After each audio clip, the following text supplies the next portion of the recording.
Well, hello everyone, and welcome back to Adrian's Digital Basement. On today's video, we have an Amiga 500, and it's broken. So, let's try to fix it.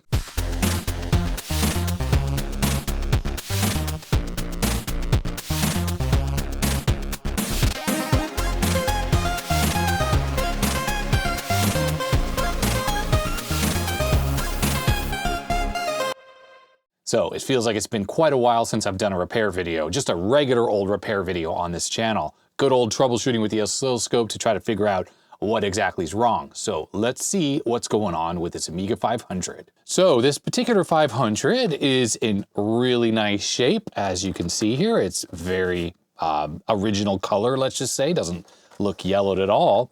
And if you notice by the key over here, this is one of the 500s that has that, I don't remember the name of it, the high-tech keyboard, I think it is. It's a mechanical keyboard, also known as the Space Invaders keyboard. Either way, it feels absolutely delightful to type on. I have to say, I've never felt a keyboard on an Amiga, or at least on a 500 or 2000, that feels as good as this. Now, I know this particular keyboard was also found on the 2000, and I don't know about the 3000 and 4000, but all I've ever felt is the Mitsumi or the other kind of mushy-feeling keyboards. This one, though, top notch. Now, as far as the missing enter key goes, I do have the key. It's right here. I have it in this little bag. The plastic on the actual keycap is broken, though, so that doesn't stay on anymore. But it doesn't look like the switch is broken whatsoever. Now, I did do some troubleshooting ahead of time to figure out what's wrong with this machine. And I have a bad habit of just going off what I wrote on the note and not actually testing the machine with a power supply. So we'll do that before I actually open this thing up. But right now, it's exhibiting a black screen, no power LED, so the LED on the keyboard here doesn't even come on, and it is sending an NTSC video signal. So with the scan converter connected, I can see it's sending just under 60 hertz and 15 kilohertz, so all looks good there. I did also notice that there's some corrosion on the expansion port pins on the bottom of the machine. So let's flip this over. It sounds like there's a few pieces floating around inside as well. So with the cover removed, and I do have the cover, it's actually, here it is sitting right here. So this has a little bit of like rust kind of corrosion on it from when whatever RAM card was in here leaked, but there's definitely some green crusty corrosion. Let me zoom up on there. I think that is just showing up on the camera there. Yeah, it's a little green, a little crusty. So as in that recent Amiga 500 video on my second channel, I'll use some navel jelly on that to try to clean it up.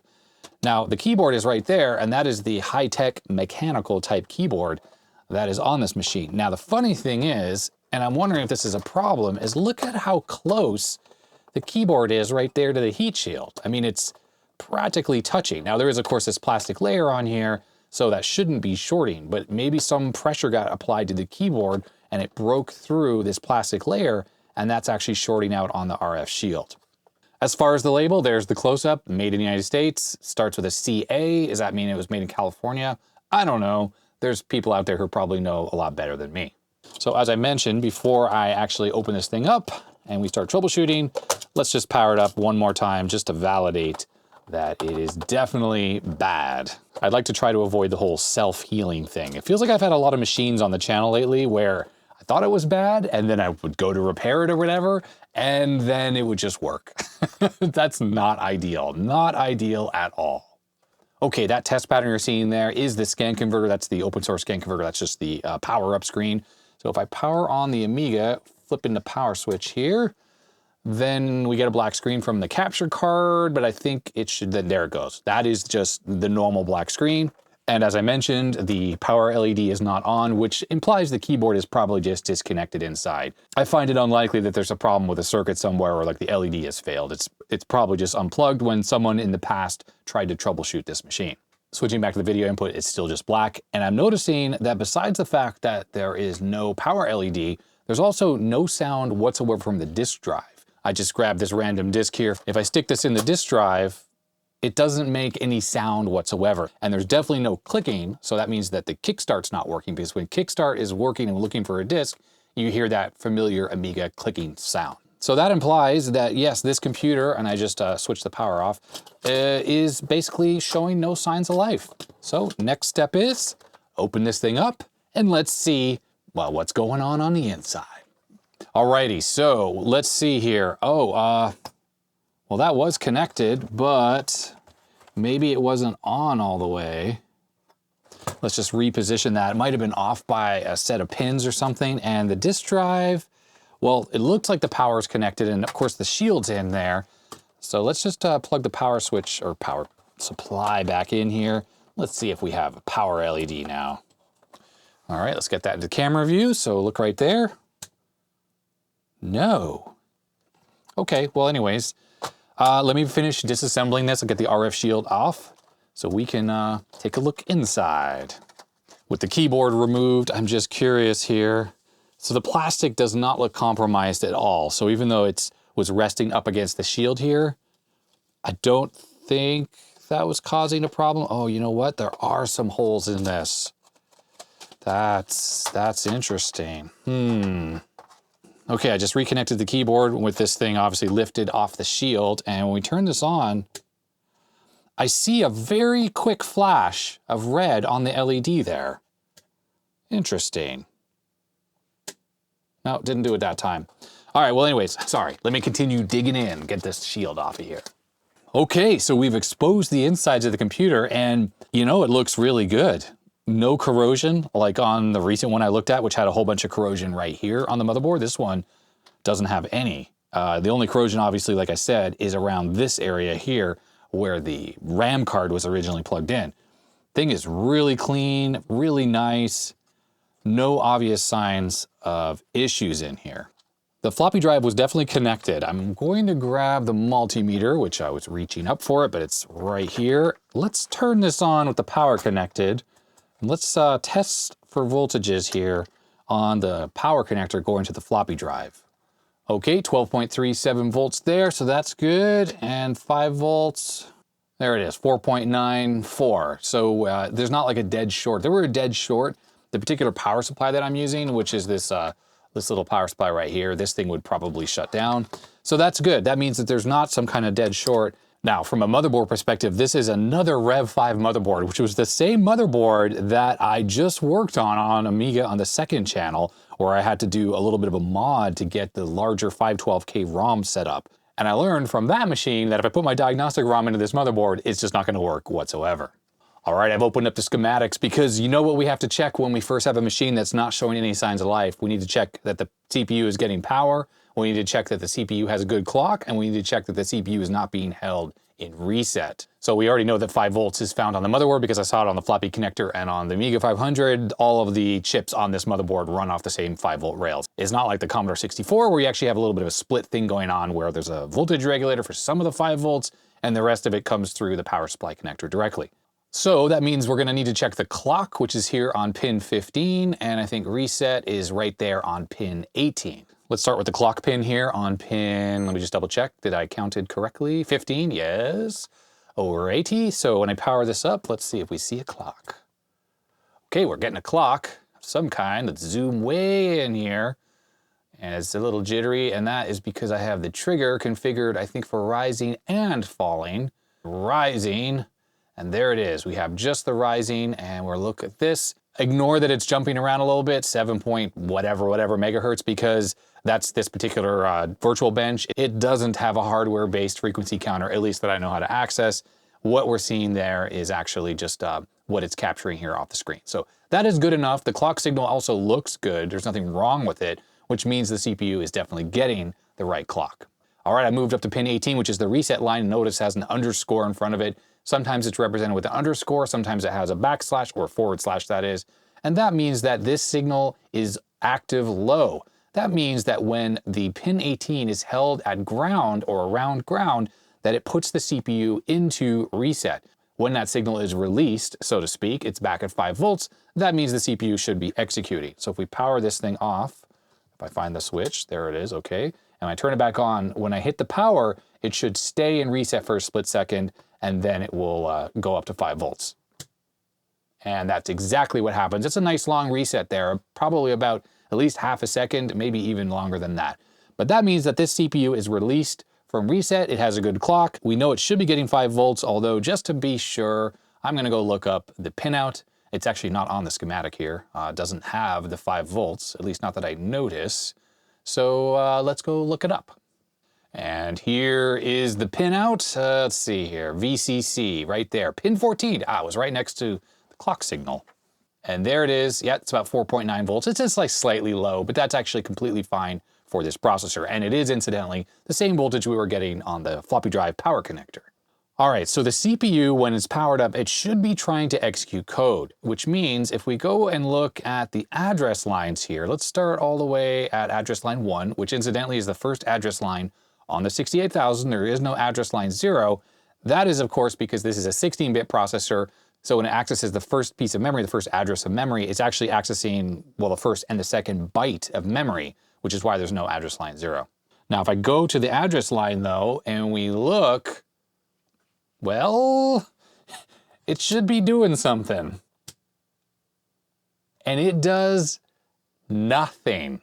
Now, I'm not super familiar with the 68,000. I think I'm going to go check the data sheet on it just to see what these other signals on here do. But generally, when you power on a CPU, it should jump right to a memory location in the address space, which of course is going to be in the ROM, and then it should start executing code. So we should at least see some activity going on the address lines as it tries to read from memory. Now, of course, it was trying to read from address all zeros, then potentially it would just be low. And I think what CPU starts at 0000, I think the Z80, it starts at that first address in memory. So that means when you power it up, all the address lines are 0, and that is normal. All you need to do is go look up the data sheet, and you should be able to figure out how it should work. So let's zip through this quickly. All right, we'll take a look at this. I was wrong, actually, because when you power on the machine or the CPU comes out of reset, essentially the processor reads the vector table, the reset vector table entry, which is address 00000, which means all the address lines would actually be low. This loads the contents into the supervisor stack pointer, the SSP. Next, the processor loads the contents of address 4, which is the vector table entry 1, into the program counter. And then the processor initializes the interrupt level status and blah, blah, blah, does some more stuff.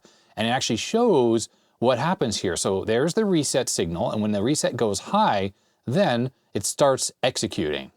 Just a quick note while editing, if you know your Amiga, the ROM is actually mapped into the top of address space, which is weird because the interrupt vector is right at the beginning of address space. So how does that exactly work? Well, after a little Googling, I found a post here that says that when the Amiga first powers on, the ROM is actually mirrored into the bottom of address space over RAM, and it starts executing and then switches the mirroring off and then goes to execute the rest of the ROM code from the top of address space. Now it said it right here. First it loads address 0 and then it loads address 4, which means at the minimum we should see the address line toggle that is going to point to address 4. For us to figure out which address line is going to go high when the processor tries to read from address 4, or any other address that it's trying to read from, mind you, you can use the calculator here on Windows, and well, we're going to do hexadecimal 4, and basically we're going to be looking for address line 2. Remember, this first 0 here represents address line 0, which doesn't actually exist on this particular computer because it's 16-bit. Then you have address line 1, address line 2, and address line 3. Going back to the pinout, there it is, address line 1 and 2. So we're looking at pin 30. Well, I already know as a fact that I already looked at that line. So this is address line 4, address line 3, and address line 2. So this is address line 2, and here it is on the process, or on the scope. If I power the computer off and on, we're getting absolutely nothing. Now, we might be assuming right away that this processor is dead, and it's quite possible that it is. The thing is, the address lines are also connected to other things on the motherboard. So it's possible that address line, address line 2 here, A2, is actually connected to something else that's shorting it and keeping it down at 0 volts. The thing is, on the oscilloscope, we didn't even see any attempt, any little blips of it trying to fight against something else that is shorting it to ground, which really leads me to believe that I think this CPU is just bad. Now, there are some other signals on the 68,000 that actually tell you what's going on inside the processor. And it's some of this stuff right here. Now, see these processor status lines here, F0, 1, and 2. And plus, I guess there's this BG signal here. That's an output from the processor for bus arbitration, not to mention these as well. We have to remember that 68,000 is a lot newer than 6502, which is the processor I'm the most familiar with. So some of these extra bus signals matter, and we can probably take a look at them on the scope to see what they're doing, actually reading the manual here to figure out how they should look while the processor is executing. And actually, if we go back to here, yeah, this doesn't really show anything. Oh, except for the halt signal. Where's halt on here? Okay, so halt is an input and an output on this processor. But now that I remember that this halt signal can also halt execution of the processor, but the processor can also indicate that it is halted internally. So if it's halting itself, like say you execute an instruction that halts, then that signal will go low to indicate it's halted. So what we need to do is figure out which pin halt is on, check to make sure that that is not held low, because if it is, then either something on the motherboard is halting the processor or the processor itself is halting. So we go back to the pinout here and we just look for the halt signal, which is right here on pin 17, right next to the reset signal. And I am on the halt pin right now, and look at that, it's low. And I'm just power cycling the computer here, and it stays low. Now, what we don't know is what on this computer is halting. Is the processor halting itself, or is a chip, one of the custom chips, halting the processor? Because absolutely, the processor can be halted by the custom chips on the Amiga, and if we go to the schematic and we look, there is the halt signal, it's pin 17 there. And it goes off there, and let's trace this over to other things on the motherboard. Okay, it's going up to a pull-up resistor there. I think it's this signal. There it is, halt, and it probably goes into Agnus. Oh, it's going into Gary. Well, the thing is, what we can do is, because this processor is socketed, let's lift this out of the board and bend that pin out so that the custom chipset no longer has the ability to halt the processor. And if that pin is still low, then we know the processor itself is halted versus one of the other chips on this board. Now, if you're used to watching my videos, you know that I like to try to figure out, let me make sure the power's off, and it is. You know I like to try to figure out what the fault is first before I just start swapping chips. An Amiga, for the most part, is relatively easy to work on because a lot of the chips are socketed. The RAM's not, some of the DSLogic's not, but the main chips are. So like if Gary's a problem, we can just pop it out of the socket. But it is still a really good exercise to try to figure out, like, if the failure is in this chip or something else before you go swapping chips. I happen to have a spare processor, but if you don't have a spare processor, it's good to try to figure out where the fault is so you don't just go ordering chips that you don't need. Like say you think it's the Gary chip that's the fault, the failure, when the reality is it might just be the processor. So I'm looking at the processor here. I was just counting the pins, and look at this. Is this gonna show up on camera?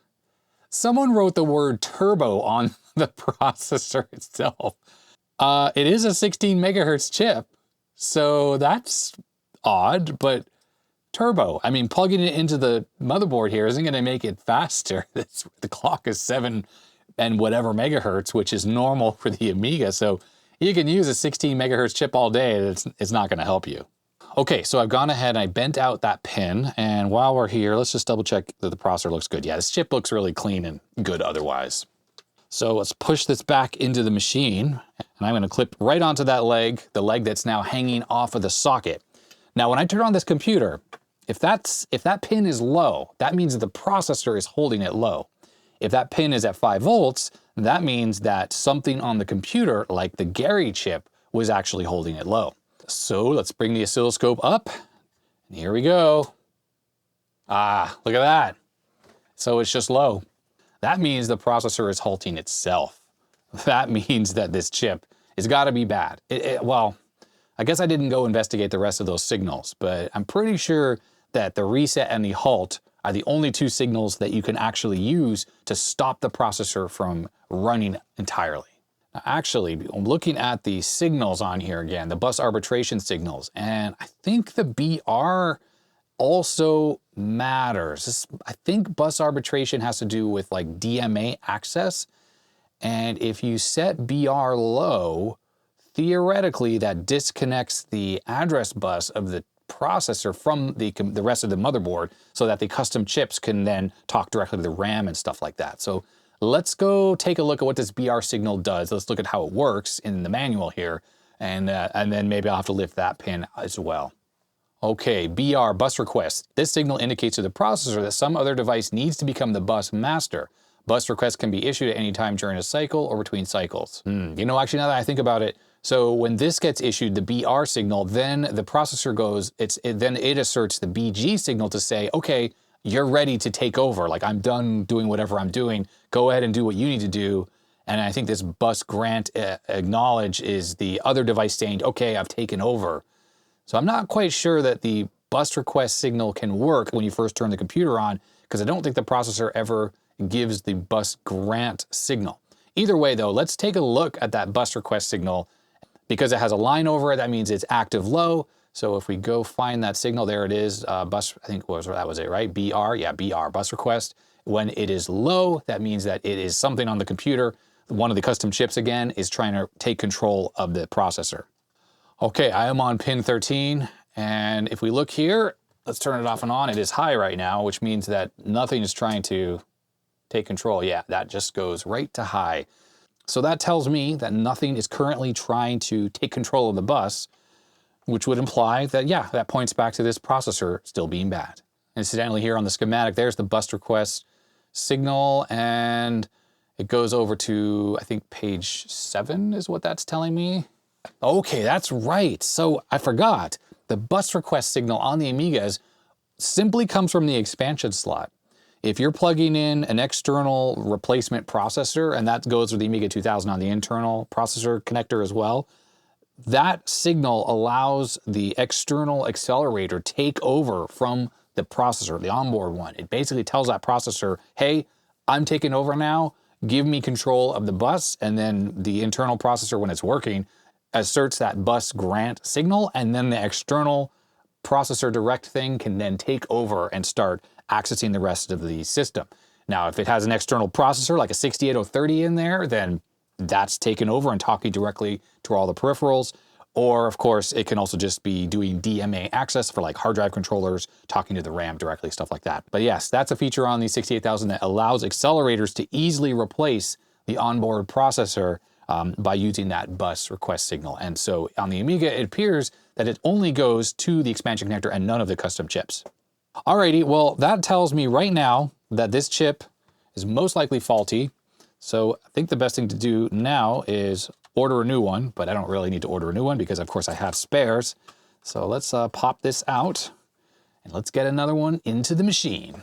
Alrighty, so these are my spares here. So I've double checked, that's why there's already a tick mark on there. And CN means that that came from China. So it looks like I have 4, oh no, I got more processors on the back as well. I like to put orders in periodically to get spare chips like this because I really hate to not have anything in stock if I'm working on a machine like this, because that just, it means I have to leave the computer taken apart, you know, on the other side of the bench. But of course, if you don't have a bunch of machines you're always fixing like I am, I don't really recommend that you go ahead and order a bunch of extra chips. And the other thing, of course, is ordering from a place like eBay or AliExpress.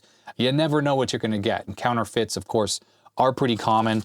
And if you don't have a known good machine to test on, then your mileage may vary. And of course, you might put in a processor you got from them into a machine like this, and then it doesn't work.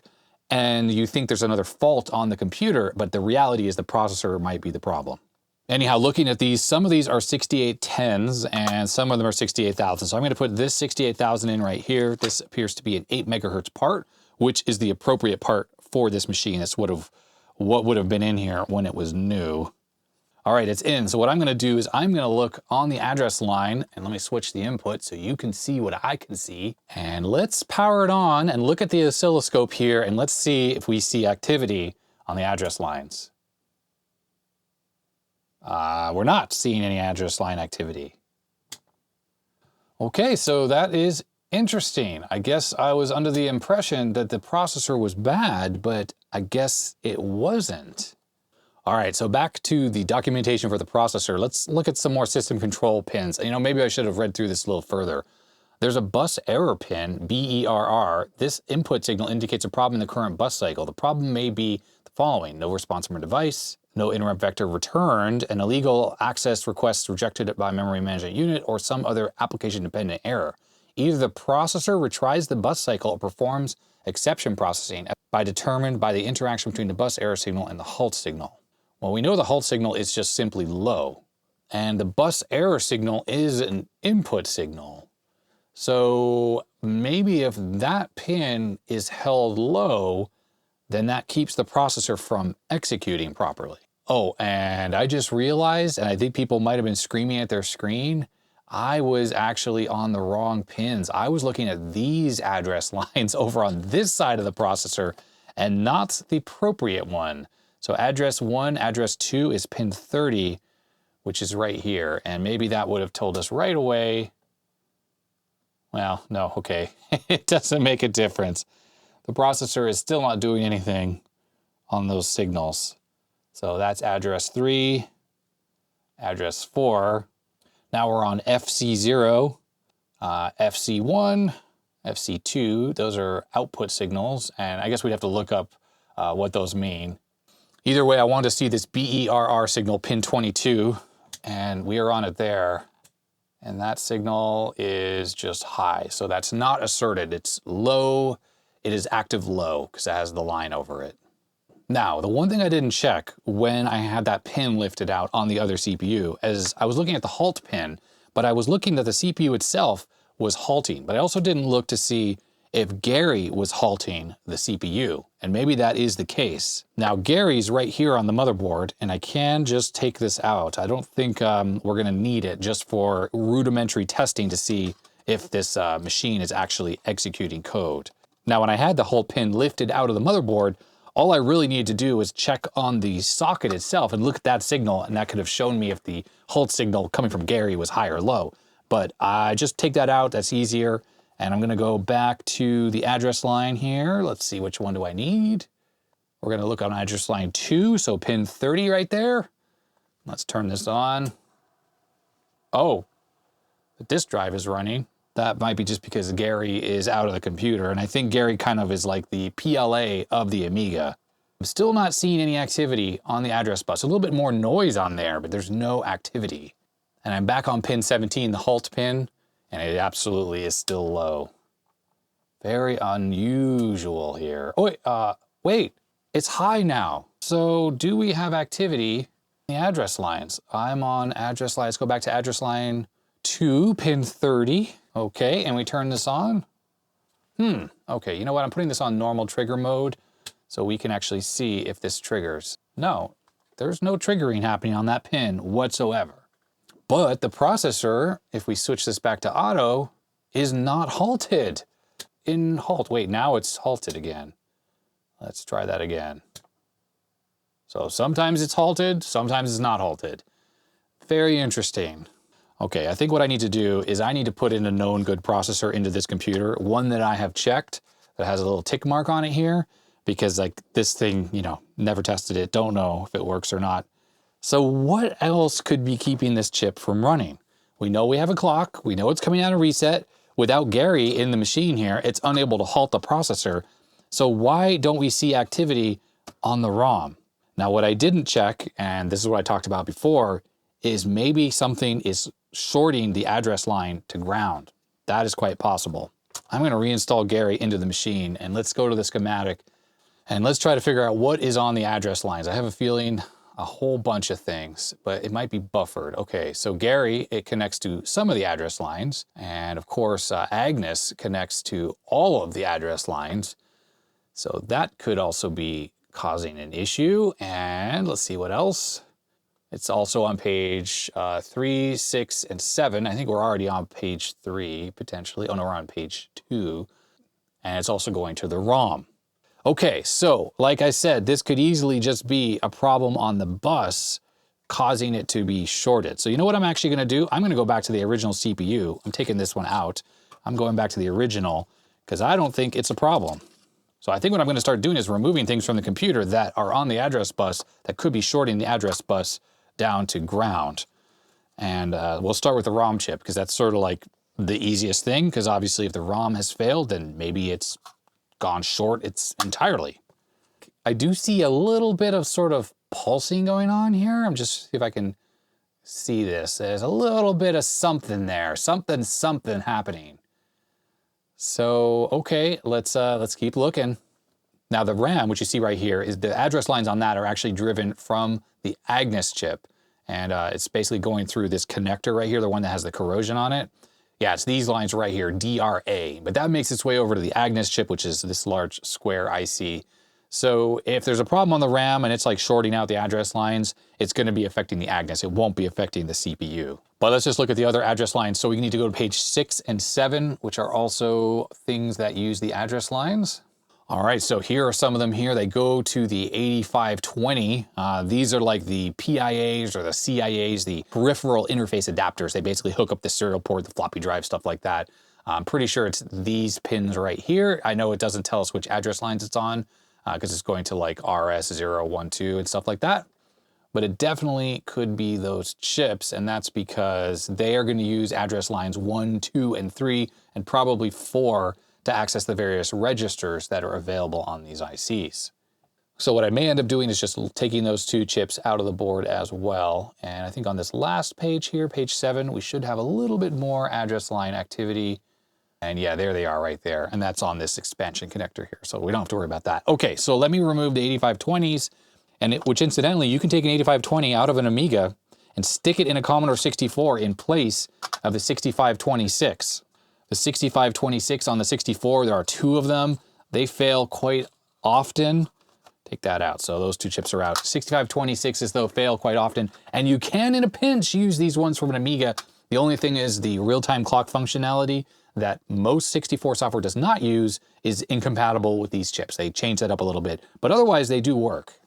Okay, so we have the ROM out, and we have those 2 chips out, and the only other chip that might be a problem is Fat Agnus, although, I mean, Paula and Denise, I don't know. I don't know if those, I didn't see those, but I'm assuming they're gonna be using the address bus as well. But anyhow, okay, let's take a look at what we see on that address line. Okay, so, same thing. No real change whatsoever. I think I'm going to take a different tactic. I took the CPU out of the socket. I'm going to lift the pin, the address line pin for address line 2. I'm going to lift that out so it doesn't go back in the socket. See if what I see on this pin now that's lifted out. Nothing. Nothing at all. Oh, although the CPU, if it's halted, is not going to try to run, right? And that's because it seemed like Gary was trying to halt the CPU. And you know, I went back to the CPU that I don't even know if it works. Shouldn't have done that. I should put the other one back in. Okay, so Gary is out. Now let's check out that pin when I power on the machine again. This drive is running, but we're not getting any signs of life still. Okay, so let's see. We have a known good CPU. Taking out the ROM, which I put back in, and taking out the CIAs, taking out Gary, and just no signs of life, no activity on the address bus. I'm taking out Agnus. Alrighty, I have another Agnus chip here. It is of unknown working condition as well. I don't know if this is good or not. I took it off a parts board. It is slightly newer than the one that was in this board, but it's the exact same part number. So there it is. Pop that back in. Alrighty, so with this all in here, turn this on, have Gary out. I don't know, we're not really getting much. I think I'm just gonna swap the CPU back again to my known good one. I don't know why I keep going back to this one, because if it is bad, if we have multiple bad chips, then obviously we're gonna have a non-working system. And that's with Gary out of the machine. Let's put Gary back in. Okay, Gary is back in. Oh! Okay, this machine is working. Let me take stock here. It definitely seems like we have a bad CPU, and it seems like we have a bad Agnus chip. What I'm gonna do is I'm gonna grab a marker here, and I'm just gonna mark the Agnus with a little circle here, the one that was originally in this machine, and I'm gonna do that with the original CPU. So the machine clearly is working right now. If we switch inputs, there it is. So we have Workbench 1.2, just like that other Rev 5 board I worked on, and it's working. So let's see what happens if I put back in the original CPU in this machine. So we go back to exactly how we were. The only difference is now that I have a swapped Agnus in here as well. And let's see if this machine is faulty or not. Okay, so here we are back with the original CPU. I'm gonna go on the address line here and we'll turn this on. No, it's working. Okay, so, okay, so at this point, the only thing I changed was the Agnus chip. And I think we're gonna need to switch back to the original Agnus just to make sure like it wasn't a bad connection in one of the sockets or something. I don't think so. I think the Agnus was probably bad. Now, one of the things is with the Amiga is all of the chips are so interdependent on each other. When you have the Gary chip out of the motherboard, the machine doesn't boot.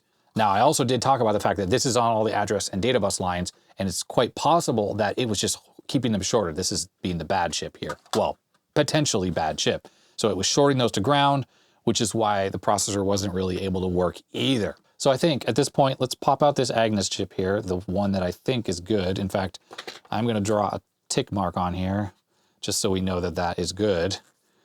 And in fact, I'm gonna do the same on the CPU here, tick mark there, so we know that that is good. Let's get this out of here and put back in the original, because you never know. Could just been a bad connection, I suppose. Alrighty, there it is. The working Agnus has been removed. Let's take a look and inspect this one. It certainly looks completely fine, but let's just pop it back into the motherboard, give it a good push. Let's hook up the oscilloscope to the address line, and we're gonna power this up. It's working, the computer is working. So, what have we learned here? What have we learned, everyone? Let's switch the input. I can't believe it. We guys, I can't, this doesn't make any sense. Okay, so the Agnus was not bad. This is the one I put in from the other motherboard. The CPU is good. The ROM is good. Gary is good. All these chips are good. The computer it's self-healed. What is why? This is not cool. Not cool at all. I don't understand. What happened here? Why is it working all of a sudden? Oh no. It's really hard to make an instructional repair video when the computer just fixes itself. It was 100% not working, and now it's working. Oh, this is terrible. This is absolutely terrible. All right, well, I paused the cameras for a little while there just so I could cry a bit. No, I'm just kidding. I didn't cry, but I just collected my thoughts. I honestly have no idea what happened here. 100% the computer wasn't working. The CPU appeared dead. We put in known good CPUs and it didn't fix the problem. I took out chips, I put them back in, and that didn't fix anything. And maybe finally when I put the new, well, the replacement Agnus chip, same generation, only a few weeks newer than this one, it started working. So maybe it was just a bad connection in the Agnus socket, although the chip was in there solidly. Like when I pulled it out, it was not easy to get out. So again, I don't really know what's going on. And it seemed like to me, and I guess I'll have to review the footage when I edit, when I put in the new Agnus chip, it didn't make the computer work again, but I think I might've had the Gary chip out, and definitely the Amiga won't work without the Gary chip. I mean, it might barely work, like try to load a little bit of ROM code and then freeze up, because as I said, the Gary is sort of like the PLA of the Amiga, but I just don't really know what fixed this computer, which actually makes it one of the more frustrating things. Just feeling the chips here. Agnus is nice and warm, like it's working. I mean, it's not hot, but Agnus gets warm while it is working. CPU just gets a little bit warm. ROM doesn't really do anything. Definitely a mystery. So I think the next step is to boot up the Amiga test kit disk, and then I can plug the keyboard in and make sure that it's fully functional. There aren't bad key switches there. And then we'll go from there. So I'm trying to boot this Amiga with the Amiga test kit disk. Well, actually, I can't find my test kit disk. So I'm trying to boot XCopy Pro on this thing so I could copy off my GoTick, which is sitting right here, onto a real floppy disk. So I installed a Kickstart 2.0 ROM in here, and of course I had to add that jumper wire because this is a Rev 5 motherboard. It doesn't support 512K ROMs out of the box. And as you can see, the Kickstart ROM is working right there, and I've used my cleaning disk in the drive, and unfortunately, when I put a known good disk in here of XCopy Pro, it doesn't seem to work. The drive is making clicky noises like it's detecting the disk, but it doesn't actually do anything. And worse yet is my GoTech, when I plug it in, it's an external drive, obviously, with Kickstart 2.0, well, it should be able to boot off this disk here, and it doesn't. It just doesn't even seem to try. So I'm wondering if there's a problem with the Gary chip, or not the Gary chip, but with the CIA chip that controls the floppy drives. Because now it could easily be the disk drive is bad, the internal disk drive. So I suppose I could just disconnect that. But why don't I disconnect that, leave it unplugged, and let's turn this on and see if the GoTech actually works. No. GoTech is not working. Disk is in the drive. It doesn't even attempt to boot. So a good tactic, if you're having this type of a problem, is to swap the two CIA chips. Oh, a little cable fell off the ROM there. Swap the two CIA chips. These two chips are identical, and you want to switch them around. Make sure none of the pins are bent. And the one I took out there does not have any bent pins, so I'll put this over here. This controls, I think, keyboard, mouse maybe, parallel serial port, something like that. I don't really remember which does what. I'm pretty sure that the one over here controls the floppy drive just because it happens to be right next to the floppy drive connector. I may have another floppy drive handy for the Amiga internal, so let's see if this does anything here. Let me put the Xcopy disk in here. Oh, and the GoTech is loading. It, so it was a bad CIA chip. I think it's possibly that this one, which is the one that I swapped over, well, I switched the two around. I'm gonna put a dot on this one as a suspect for being bad. Just because this thing has been so flaky, I'm gonna kill the power on this and I'm gonna swap back the other way because maybe there was just a socket problem. You know, I haven't been using any Deoxit in my sockets on this build, right? But that's simply because this computer is like super clean on the inside. So I never suspected that there's any need for Deoxit in here. Let's pop this one back over here. Pop this one back over here. All right, reconnected the bodge. That fell off again. Let's power up the machine. Switch the input. Is this gonna work? Is it gonna work? Is it gonna go back to not working? Oh, it's freaking booting now. I mean, come on, everyone. What the heck? Okay, so Amiga test kit. Let's take a look at the memory test first. I'm assuming it's going to be good because this machine only has chip memory in it, and obviously the Kickstart's happy with it when you power on the machine. So yeah, it's already gone through a whole round there and it's worked. If we do some video tests here, that looks good. There are precision timer tests here on the two CIAs. Okay, everything tests good on those. There's no battery backup clock. Arbitrary configuration of CIA pins. This may damage hardware. Yes, we're not gonna do that. I think if you have like a loop back connector, you can figure stuff out with that. Okay, so, anything else we can check out on here? Audio.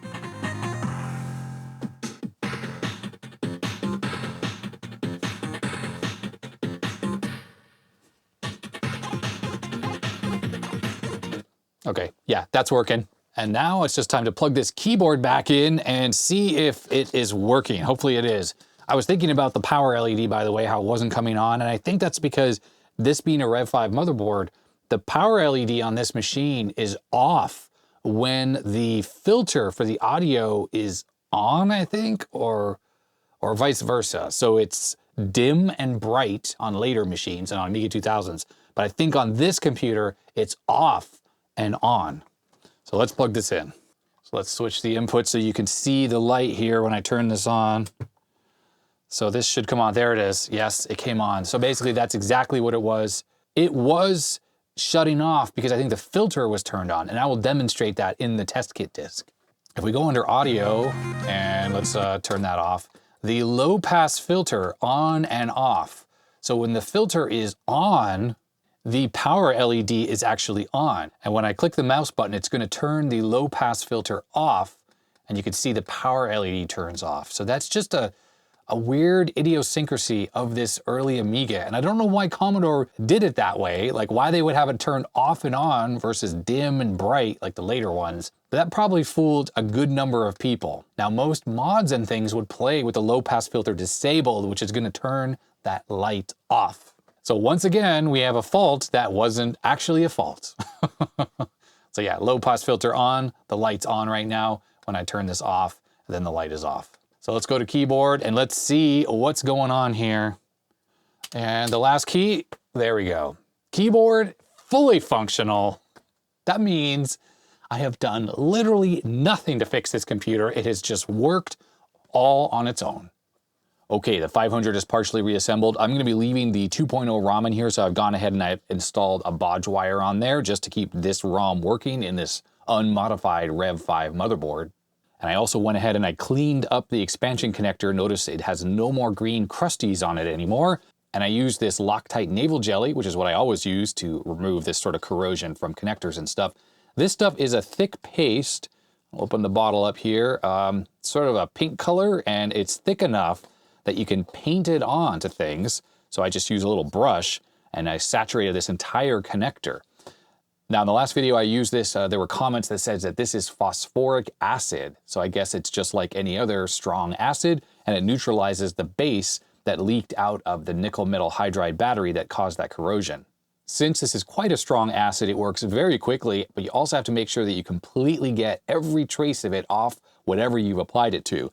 So I did have this motherboard out of the case, and I gave the entire area a very thorough washing with soap and water, and I scrubbed it as well. From a machine that appears to be from around the middle of 1988, this thing is in absolutely amazing condition. Anyhow, now it's time to just reassemble this computer and we'll do a little bit more testing. And there we have it. The machine is reassembled. Let me power this thing on. Let's see if it still works. I hear the disk drive clicking. And there we have it. The machine is still working after reassembly. Let's boot up into Workbench 2.0. And there we have it, Workbench 2.0, and look, not very much memory free. This machine only has 512K total, and Workbench 2.0 is not nearly as memory efficient, so to speak, as 1.3 is. If you're building up an Amiga 500 to play old games and things like that, you absolutely really should be installing a 512K memory expansion card in here, because 1 megabyte is pretty much the minimum for anything but the earliest Amiga games.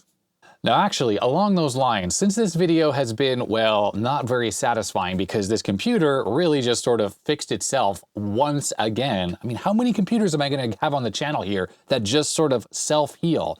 Either way, as a little bit of bonus content, I think let's take a look at this thing right here. This is an Amiga 500 RAM and hard drive expansion unit, and I've never actually tested it. So what we have here is Amiga 500 expansion from RocTech, and it is the RocHard. So the name is funny, but what this is basically you plug this into the side of the machine through the expansion connector, and it adds hard drive and RAM expansion to your Amiga 500. Now I actually already removed the screws on the bottom of this thing so we could take a look at what's going on the inside. And there it is. So we have a quantum hard drive, and we have what looks like 8 megabytes of memory on here, which is the most you can add to an Amiga, or a 16-bit Amiga like this. And actually what's interesting about this device is it has SCSI here, so we have a 50-pin internal ribbon cable. There is a 25-pin external connector for external SCSI devices, but hidden underneath here are a couple more connectors, and it looks like this also has IDE on it. Now, I don't know why there are 2 connectors on there, but IDE interfaces on Amigas aren't the most common thing in the world, so that's intriguing. Now, I'm sure this particular device is pretty well documented out there in the world, but I thought it'd be kind of fun just to see if this thing works at least, because adding 8 megabytes to this Amiga 500, even though it only has 512K internal, should actually increase the speed quite a bit. The one caveat about testing this is I don't have the external power supply. It looks like it has a 5-pin DIN here, which most likely has external 5 volts and 12 volts to power up the hard drive. So with this device ready to be plugged into the side of the Amiga 500, you can see that they designed the case perfectly. It basically matches pretty much exactly the case design of the Amiga 500.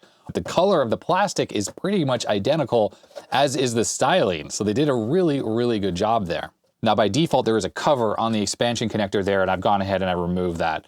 before obviously trying to attempt to plug this in. So of course with the Amiga 500 powered off, you just have to kind of align this and then try to get it plugged into the side. And with the Amiga booted, I've run sysinfo here, and you can see the speed of this machine is pretty slow. We're about 0.74 times the speed of an Amiga 2000, which runs at the exact same clock speed as the same chipset and all that. The software, like sysinfo and Workbench itself, is loaded into the chip memory. And anytime programs or the OS is inside chip memory, things run really slowly because the chip memory is busy updating the screen, and all the custom chips on the Amiga are accessing chip memory. So there's a lot of contention going on.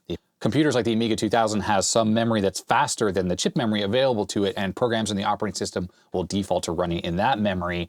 If this memory expansion unit can work, then rebooting the computer with this turned on should then run sysinfo in this, and we should see that same performance boost.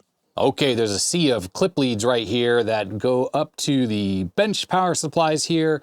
That one over on the right is going to be 5 volts, and this one over here is going to output 12.2 volts, 1.2 amps when I hit the on button for those. Here we go. Well, the fan is running. The hard drive, on the other hand, is not running. Seems like there's a problem because as soon as I gave the 5 volts, it was drawing about 1.3 amps. I'm just going to pull this out of the Amiga here, just to make sure.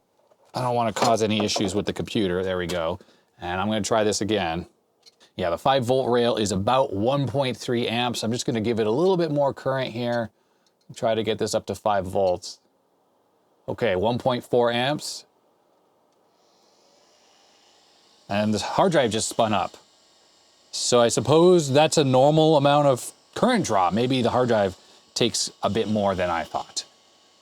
And the hard drive spun itself down there after a moment, and that's because, again, it started drawing more current than was available. I'm just going to give it 2 amps at 5 volts. I mean, that seems like a lot to me, but let's just try this again. So the hard drive just spun up, and current draw is okay. Let's see if this hard drive stays working. So what's happening here is the hard drive spins up, everything is working, and then I have it set for 2 amps at 5 volts, and then it suddenly starts drawing 2 amps, and the 5 volt rail drops to about 4.2 volts through my current limited power supply. Seems like a lot of current still for what's going on here. All right, I took the hard drive off of this thing so we could see all the circuitry, and I'm just trying to identify what's going on with this thing and why it's drawing so much current. Nothing really is getting particularly hot on this that would explain exactly what's going on here. I don't quite know why it would be drawing so much current. Now this thing does have a bunch of bodges. It has a little PCB here upside down. This is a little PCB as well. And if we flip this over, you can tell bodge central underneath here, but nothing looks completely out of the ordinary. Everything seems okay. This bottom plate is metal, so it could be shorting, but I don't think so. Just in case, let's move that out of the way here. Put this down on the bench directly. Alrighty, let's power this back on. So we're at 1 amp again. Let's see what happens. I do have this power switch disconnected. It goes right here. I think that switch is more like a mode switch. And look right there, 2.5 amps. How could this be dissipating so much current? Something should be getting hot at like over 10 watts. Well, I can't really figure out what's going on here. 2.2 amps, 5 volts. Nothing appears to be getting warm. The RAM on this does get warm. So maybe this IBM 1 megabyte memory here, when it's turned on, actually just uses up a lot of power. It's quite possible it's the warmest thing on this board. So I think I'm going to shut the power off. Let's plug this into the Amiga, and let's see if this RAM expansion unit actually works. I'm going to leave the hard drive unplugged for now. Okay, there we have it. So I'm going to turn on the power to the expansion unit first. All right, the Amiga is going to load into sysinfo. Here it goes, and we'll be able to see if the 8 megabytes of memory is at least detected. Well, would you look at that?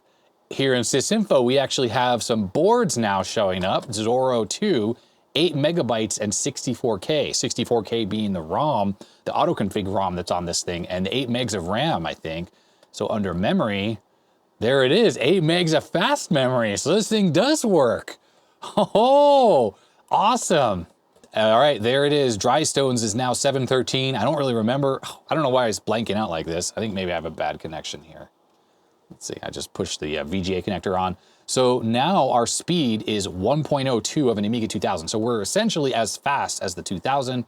And what is it? Why is it doing this? It's very weird. This is a scan converter problem. And look how much faster we are than an Amiga 600. And that's just adding that fast memory to this machine. Now I may as well hook up this original hard drive to this and let's see if it boots off this. I wonder what's on this thing. It seemed to spin, so maybe it's a working hard drive. Sounds normal. Let's turn on the computer. I'm gonna eject the disk from the GoTech. Let's switch the input so you can see it. And let's see what happens here. Okay, it's booting off the hard drive. It's freaking working. Look at this. Workbench 1.3. No battery backup, we know that because the RAM card's not installed in the computer. There we have it. We actually booted off the hard drive that's on this thing. Is there anything interesting even on this hard drive? Let's see here. Poking around in here, just seems like it's just a regular old system, but then it's got this Dynamix here. And it appears to have one game in it, Red Baron. That's it. Let's run that. It may not work with the Kickstart 2.0 ROM. I can see the hard drive LED is blinking away on the lid there. So that's kind of cool. I can't believe this whole thing works. It's drawing a whopping 2.2 amps at 5 volts, and on the 12 volt rail, 250 milliamps, and that's just going into the hard drive. Oh, hey, there it is. And we have some music as well. Turn up the speakers.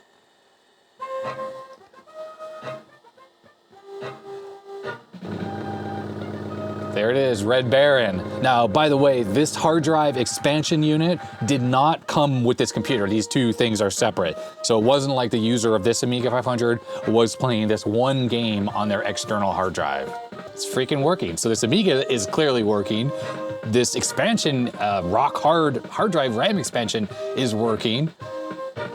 And basically, I didn't have to actually fix anything. All right, so there we have it. That's gonna be it for this video. So an Amiga 500 that was totally not working, and once again, it self-healed itself. And as bonus extra credit content, we took a look at this RocHard external hard drive RAM expansion for the Amiga 500, and it works as well. I just need to kind of figure out a power supply situation for this, and one that's beefy enough to give 2.2 amps on the 5 volt rail. Still think that's kind of outrageous how much current that's drawing. I don't even think the entire Amiga 500 is drawing even close to that amount of current, although I don't really know because I don't have a current probe on there. So yeah, I'd love to hear your thoughts on this video. I really wanted to have a good repair video, and what we're left with again is this, a self-healing machine with no obvious problems and just started working. What is going on down here in the basement? Seriously, what is going on? Anyhow, so if you liked this video, thumbs up, but if you didn't, you know what to do. Comments down below, hit that subscribe button if you haven't already, all the usual YouTube stuff, and of course, thanks to my patrons. Their names are scrolling up the side of the screen over here. They get early access videos and other behind the scenes stuff. You can become a patron at the link in the description below, and I guess that's gonna be that. So stay healthy, stay safe, and I will see you next time. Bye-bye.